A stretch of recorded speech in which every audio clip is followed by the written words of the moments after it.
नमस्कार, मी वृषाली पाटील बातमीपत्रात आपलं स्वागत करते। सुरुवातीला पाहूया लोकसभेच्या महासंग्रामासंदर्भातल्या टॉप 9 बातम्या। पंतप्रधान नरेंद्र मोदींची एक्सक्लुझिव्ह मुलाखत। प्रश्न टीव्ही 9 नेटवर्कचे उत्तर पंतप्रधान मोदींची। लोकसभा निवडणुकीच्या पार्श्वभूमीवर महामुलाखत उद्या संध्याकाळी फक्त टीव्ही 9 मराठीवर। नाशिकमधून शिंदे गटाकडून हेमंत गोडसेंना उमेदवारी जाहीर। नाशिकच्या जागेवरचा दावा भाजपने सोडला। नाशिकमध्ये शिंदे गटाचा उमेदवार भाजपने दावा सोडल्याने दिनकर पाटील नाराज। बावनकुळे फडणवीस महाजनांना भेटून पुढील निर्णय घेणार असल्याची माहिती। मी नाराज आहे मी उमेदवाराचं काम करणार आपण ते पक्षश्रेष्ठींशी बोलून ठरवेल। मी देवेंद्र फडणवीस साहेबांना भेटेल, बावनकुळे सरांना भेटेल।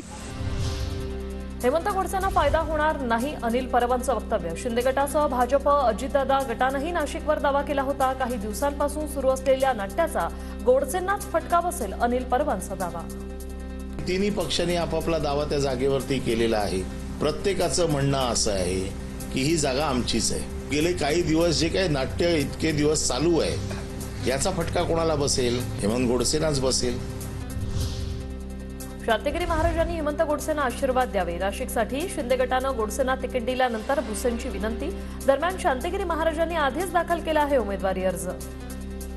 शांतिगिरी महाराजांना विनंती आव्हान असणार आहे की त्यांनी शिवसेना आणि महायुतीचे उमेदवार खासदार गोडसे साहेबांना त्या ठिकाणी आशीर्वाद द्यावेत। उद्यापासून हेमंत गोडसेंचा प्रचार सुरू होईल। उशीर झाला असला तरी नाशिकमध्ये हेमंत गोडसे सर्वांना माहिती, त्यांचा प्रचार जोमानं करू, भुजबळांची प्रतिक्रिया। मी हेमंत गोडसे यांचं मनापासून अभिनंदन करतो आणि मी आणि माझ्याबरोबरचे जे काही माझे कार्यकर्ते आहेत, हितचिंतक आहेत, ते आता बाकीचा सगळा विचार मागे सोडून देतील आणि मजबूतीने जे आहे आम्ही महायुतीच्या प्रचाराच्या कामाला वाहून घेणार आहोत। लोकांनी गद्दारांना गाडायचं ठरवलंय। हेमंत गोडसे समोर असले तरी फरक पडत नाही, विजय निश्चितपणे आमचाच होणार, महाविकास आघाडीचे उमेदवार राजाभाऊ वाजे यांचा दावा।